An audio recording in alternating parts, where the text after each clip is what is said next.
सिद्धाश्च सिद्धि स्थिता आचार्या जिन शासनोन्नतिकरा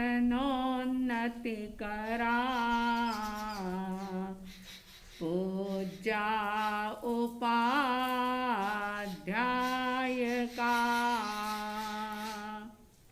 श्री सिद्धांत सुपाठका मुनिवरा रत्नत्रयाराधका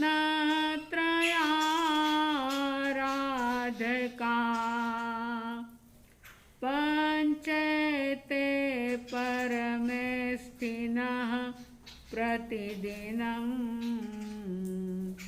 कुर्वन्तु नो मंगलम कुर्वन्तु नो मंगलम। श्रद्धालु जिज्ञासु श्रोताओं, ऐंबिल ओली पर्व का आज अंतिम दिवस, 9वां दिवस, नमो तवस्स पद की आराधना करने का ये पावन दिन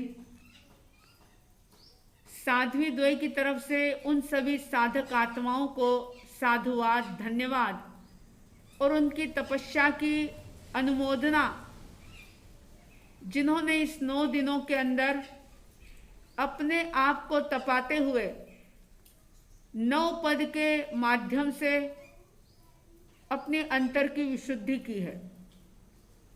श्रीपाल और मैना सुंदरी का चरित्र आप सुन रहे हैं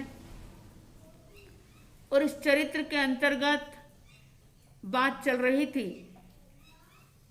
कि धवल सेठ को अपने पाप कर्मों का परिणाम फल मिला और वह 7वीं नरक में जाकर के पैदा हो जाता है, खूब लंबे समय तक दुख भोगता रहता है। इधर श्रीपाल कुमार जो बहुत ही आनंद के साथ जीवन जी रहे थे, इतनी सुख सुविधाओं के बीच में रहने के बावजूद भी उन्होंने अपने धर्म को त्यागा नहीं था।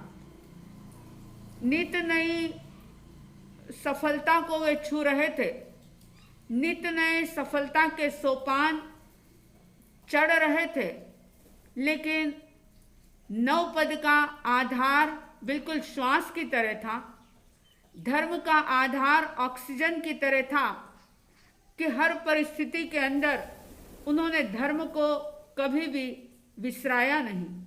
बहुत बड़ी प्रेरणा है ये जीवन के लिए। एक बार ऐसा हुआ कि श्रीपाल कुमार जो राज दरबार में बैठे हुए थे, कोई एक सार्थवाह बहुत दूर से आता है और अपनी जिज्ञासावश पूछ लेते हैं श्रीपाल कुमार कि तुम इतनी लंबी लंबी यात्राएं कर रहे हो और इतनी दूर से आ रहे हो, क्या इतनी दूर यात्रा करते हुए तुमने कोई आश्चर्यचकित कुछ ऐसा देखा? इतने लंबे सफर में कहीं कोई आश्चर्यजनक बात तुमने देखी? तब वो सार्थवा कह देता है कि जी हाँ, यहाँ से 400 कोस दूर, किलोमीटर नहीं, कोस, 3 किलोमीटर का एक कोस होता है, तो वो कहते हैं 400 कोस दूर एक कुंडलपुर नाम का नगर है और वहाँ की जो राजकुमारी है, राजा की बेटी है, वह 64 कलाओं के अंदर निपुण है, बहुत सुंदर है और उसने ये प्रतिज्ञा की है कि जो वीणा वाद में जीत लेगा उसी के साथ मैं विवाह करूंगी। और बहुत सारे राजकुमार, बहुत सारे लोग सब कुछ काम को छोड़ करके वीणा वादन सीखने के लिए तैयारी कर रहे हैं और सारे लोग उसी के अंदर लगे हुए हैं। अब जैसे ही श्रीपाल कुमार ने ये बात सुनी, मन के अंदर विचार आया कि अरे इतना दूर है, 400 कोस दूर है, मैं कैसे जा सकता हूँ। लेकिन मन में एक इच्छा पैदा हो गई कि मुझे वहां जाना है, वहां के उस नज़ारे को मुझे देखना है।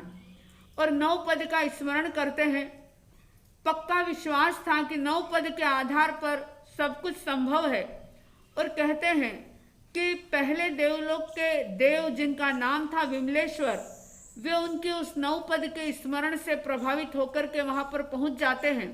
श्रीपाल कुमार के पास पहुंचे और बिल्कुल जैसे कोई सर्वेंट हाथ जोड़ करके हाजिर हो जाता है कि स्वामी बताओ क्या आज्ञा है, ऐसे वो विमलेश्वर देव श्रीपाल से कहते हैं कि बताओ क्या आदेश है मेरे लिए। तब श्रीपाल कुमार अपने मन की बात बताते हैं। तब वह विमलेश्वर देव जो थे उन्होंने एक माला श्रीपाल कुमार को दे दी और उस माला के गुण बता दिए कि इसके गुण क्या है, इसकी विशेषता क्या है। उसकी विशेषता थी इच्छित रूप बने तत्क्षण में इच्छित जावे स्थान, इच्छित रूप बने तत्क्षण में इच्छित जावे स्थान, बिन अभ्यास कला सब आवे, बिन अभ्यास कला सब आवे, विषहरण प्रधान हो श्रीपाल नरेश्वर, समर्यो परमेष्टि नव पद प्रेम से श्रीपाल नरेश्वर, समर्यो परमेष्टि नव पद प्रेम से। एक माला दी विमलेश्वर देव ने और उसकी खासियत बताई। उस माला की विशेषता थी कि इस माला के माध्यम से इच्छित जैसा चाहें, जैसी इच्छा करें वैसा रूप बना सकते हैं। जहाँ जाना चाहें कुछ मिनटों के अंदर, कुछ सेकंडों के अंदर मीलों दूर का सफर भी तय किया जा सकता है। जैसे कोई आकाश में उड़ कर के चला जाए, ये उसकी दूसरी खासियत। और तीसरी खासियत ये थी कि बिना पढ़े ही, बिना सीखे ही जो चाहे उस विद्या के अंदर वो पारंगत हो जाए। यानी कला जो भी वो चाहता है वो कला उसे आ जाए बिना अभ्यास और बिना सीखे। और चौथी विशेषता ये थी उस माला की कि ये माला जिस किसी के पास हो उसको किसी भी प्रकार का जहर नहीं चढ़ता। अगर किसी को जहर चढ़ गया हो, सांप बिच्छू का या अन्य किसी जहरीले जानवर का, तो उस माला के प्रभाव से वो जहर भी उतर जाता है। श्रीपाल कुमार यही चाहते थे कि ऐसा कुछ मिल जाए कि मैं वहां पहुंच जाऊं। और पहुंच जाते हैं वहां पर। कुंडलपुर नगर पहुंच गए। वहां जाकर के एक कुब्जे का रूप बना लिया, कुब्जक जिसकी कुबड़ झुकी हुई हो, ऐसा रूप बना करके वे उस दरबार के अंदर जाते हैं। सारे राजकुमार उनकी हंसी उड़ाते हैं, लेकिन बिना अभ्यास के ही वीणा वादन की कला उनको आ जाती है और वे उस वीणा वादन के अंदर जीत लेते हैं। राजकुमारी अपनी प्रतिज्ञा के अनुसार उनके साथ विवाह कर लेती है। इस प्रकार से श्रीपाल कुमार का इस गुण सुंदर नाम की राजकुमारी के साथ भी विवाह होता है। इसी तरह से और भी अलग अलग स्थान पर वे जाते हैं। कंचनपुरी नगरी में गए तो वहां पर भी कंचनपुरी नगरी के अंदर तिलोक सुंदरी राजकुमारी जिसने कि स्वयंवर रचा हुआ था, और वहां पर भी इनका विवाह उस तिलोक सुंदरी राजकुमारी के साथ हो जाता है। इसी तरह से दलपत नगर में जाते हैं। श्रृंगार सुंदरी राजकुमारी जिसकी की ये प्रतिज्ञा थी कि जो भी मेरे सवालों का सही तरीके से जवाब देगा, यानी मैं जिनके जवाब सुनकर के संतुष्ट हो जाऊंगी उसी के साथ मैं शादी करूंगी। और बहुत सारे राजकुमार आते हैं लेकिन कोई भी ढंग से जवाब नहीं दे पाता। श्रीपाल कुमार ने सबके जवाब दिए और इस प्रकार से श्रृंगार सुंदरी के साथ भी उनका विवाह होता है। इस तरह से कोल्हापुर नगर में वो पहुंचते हैं और वहां जाने के बाद जो पुरंदर राजा की जय सुंदर नाम की राजकुमारी थी, जिसकी प्रतिज्ञा थी कि जो राधा वेद जो साधेगा उसी के साथ में शादी करूंगी। और राजकुमार ये श्रीपाल कुमार जो थे, इन्होंने राधा वेद साधा और उनके साथ भी इस प्रकार से उनका विवाह हो जाता है सभी रानियों के साथ। फिर से वे कंकु द्वीप की उस ठाणा नगरी के अंदर आते हैं और सभी के साथ मिलजुल करके बड़े प्रेम से वो वहाँ पर रह रहे हैं। और जो पशुपाल राजा थे, उनके कोई बेटा नहीं था, इसलिए उचित समय पर उन्होंने अपने दामाद का ही राज्याभिषेक कर दिया, यानी इन्हें राजा बना दिया। राजा बनकर के श्रीपाल कुमार सभी प्रकार के सुखों को भोग रहे हैं। समय बीत रहा है और एक दिन अचानक बैठे बैठे मैना सुंदरी की याद आती है।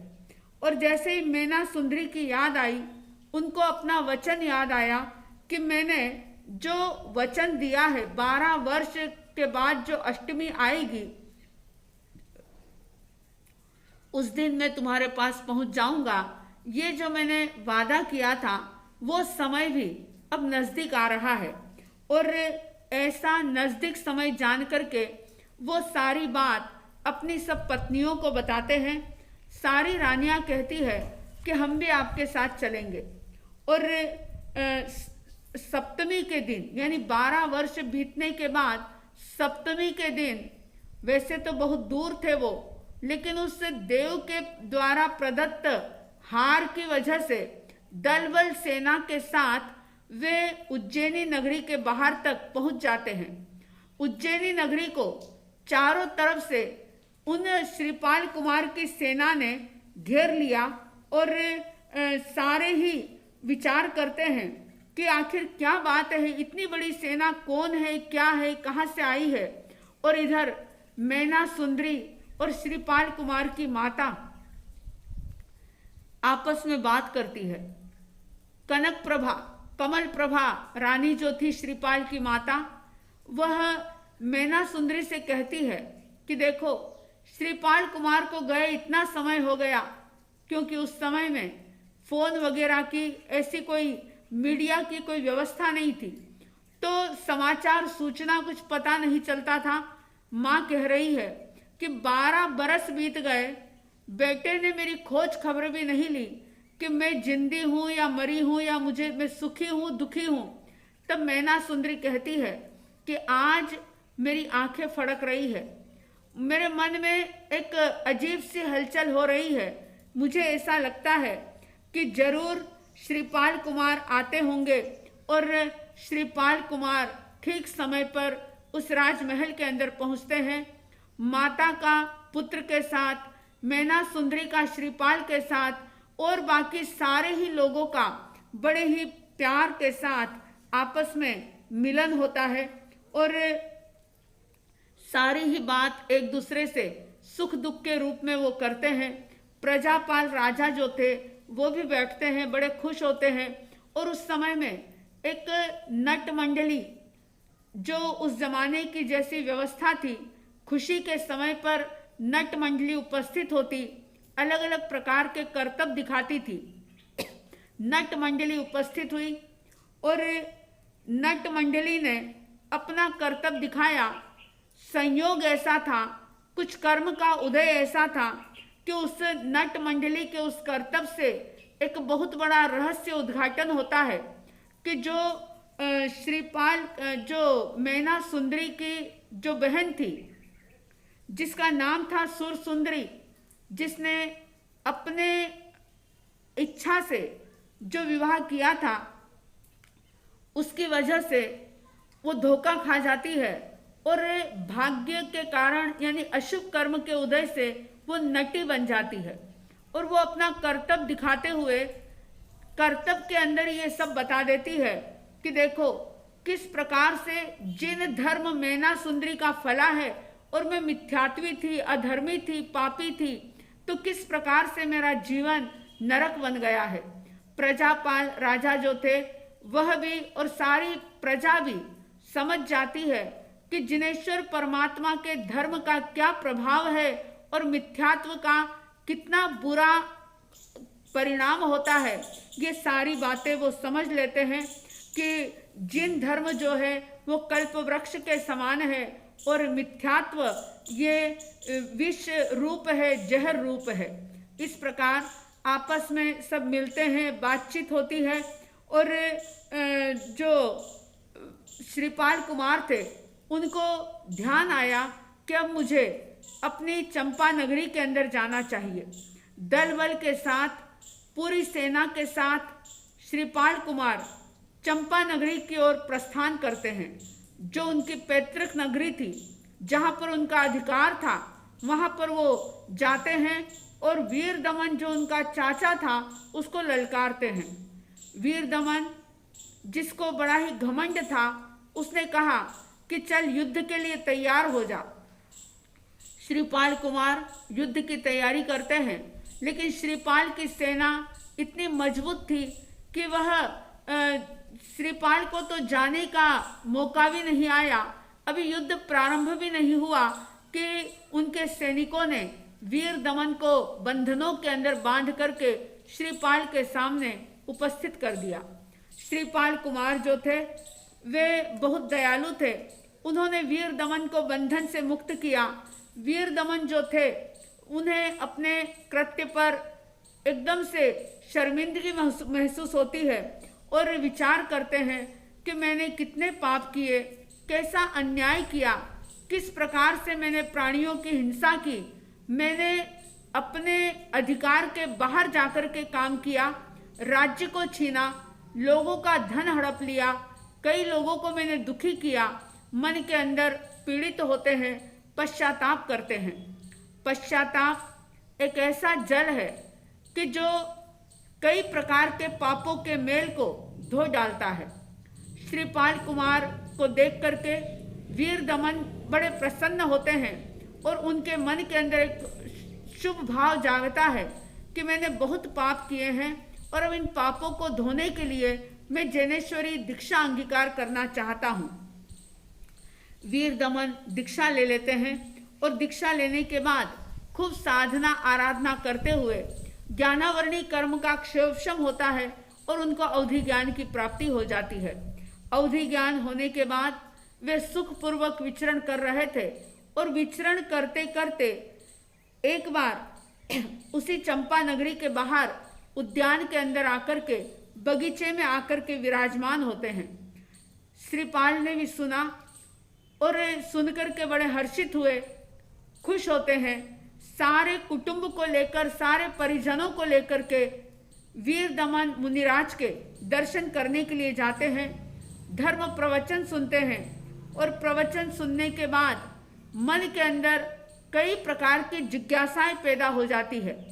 श्रीपाल कुमार ने वीर दमन मुनिराज के उपदेश को सुनकर के उनसे विनय पूर्वक कुछ सवाल पूछे और सवाल कोई दूसरे से संबंधित नहीं थे, स्वयं से के जीवन से संबंधित थे।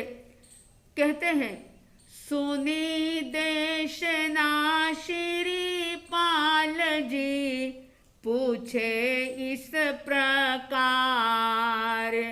कैसे मिटा रोग कुष्ठ का प्रथम वयम झार हो, श्रीपाल नरेश्वर समर्यो परमेष्टि नव पद प्रेम से। कैसे मिले संपत्ति, कैसे पड़ा सिंधु के माई, कौन कर्म से शूली सजा सब, कौन कर्म से शूली सजा सब, कहो आप मुनिराज हो, श्रीपाल नरेश्वर समर्यो परमेष्टि नव पद प्रेम से। श्रीपाल नरेश्वर समर्यो परमेष्टि नव पद प्रेम से। श्रीपाल राजा अवधि ज्ञानी वीर दमन मुनिराज से पूछ रहे हैं कि मैंने ऐसे कौन से कर्म किए थे कि जिसकी वजह से मेरे जीवन में इतने उतार चढ़ाव आए। पूछा उन्होंने कि पिछले जन्म में मैंने क्या किया था जिसके कारण से मेरे शरीर में कुष्ठ का रोग हुआ, वो ठीक हो गया। उसके बाद मैं समंदर के अंदर गिरा लेकिन बच गया। राज्य मिला, लक्ष्मी मिली, वैभव मिला, पद मिला, प्रतिष्ठा मिली। आखिर क्या पुण्य और पाप थे कि जिसकी वजह से ये सब मिला और ऐसे ऐसे जीवन में उतार चढ़ाव आए। तब वीर दमन मुनिराज श्रीपाल कुमार को अपने ज्ञान के माध्यम से उनका पिछला जन्म बता रहे हैं और उन्होंने कहा कि श्रीपाल, तुम पिछले जन्म में श्रीकंठ नाम के राजा थे और मैना सुंदरी जो है वही तुम्हारी पिछले जन्म में भी पत्नी थी, जो बड़ी धार्मिक प्रवृत्ति की थी। तुम्हें शिकार खेलने का बहुत शौक था और तुम ज़्यादातर समय जंगल में ही बिताते थे शिकार खेलने के लिए।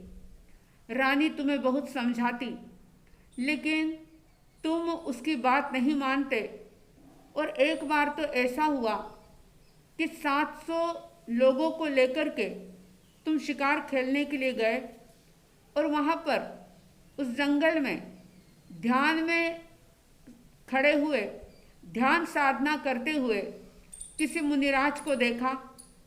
उनको देख करके तुम्हें गुस्सा आ गया और धार्मिक संस्कार नहीं होने के कारण से तुमने मुनि की अवहेलना की, उनका अपमान किया, तिरस्कार किया, उनको कुष्ठी कहा और भी अन्य प्रकार से उनको अपशब्द कहे।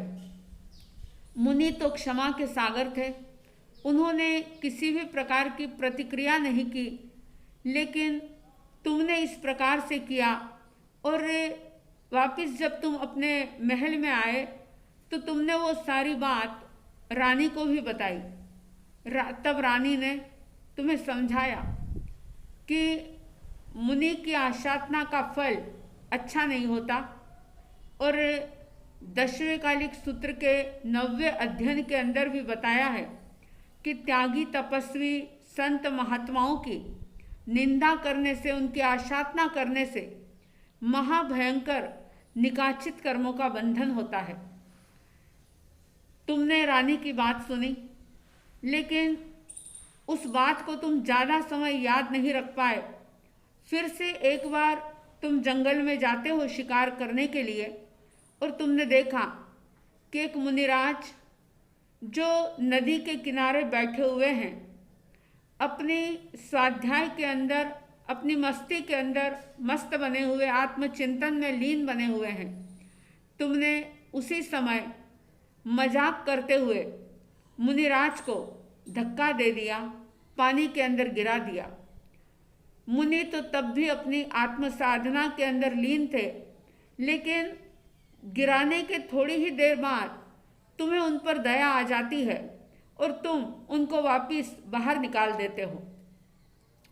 श्रीपाल कुमार को ही उनके पिछले जन्म की बात वीर दमन मुनिराज बता रहे हैं कि तुमने क्या किया था जिसके कारण से तुम्हारे जीवन में इस प्रकार के उतार चढ़ाव आए हैं।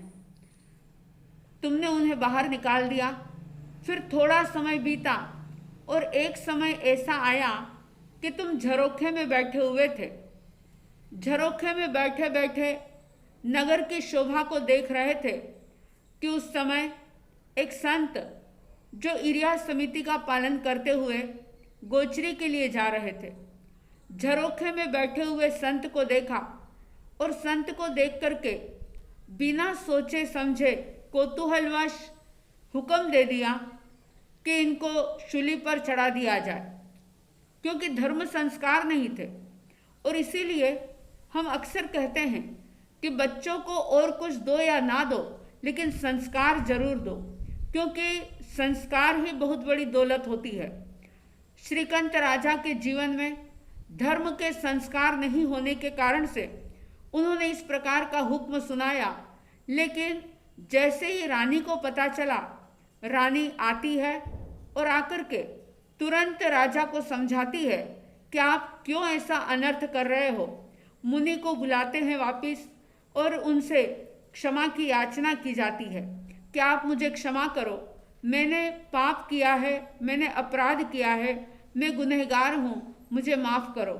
और इतना ही नहीं, तुम्हारे जीवन में इस प्रकार का परिवर्तन रानी के समझाने पर आता है कि तुम मुनिराज से ही पूछते हो कि मैंने जो अपराध किया है उसका परिणाम महाभयंकर होगा, तो इस पाप से मुझे कैसे छुटकारा मिल सकता है।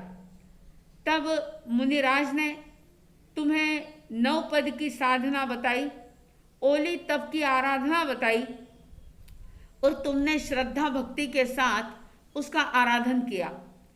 इस प्रकार से बहुत विस्तार के साथ वीर दमन मुनिराज श्रीपाल कुमार को उनके पिछले जन्म में किए हुए पापों के बारे में बताते हैं।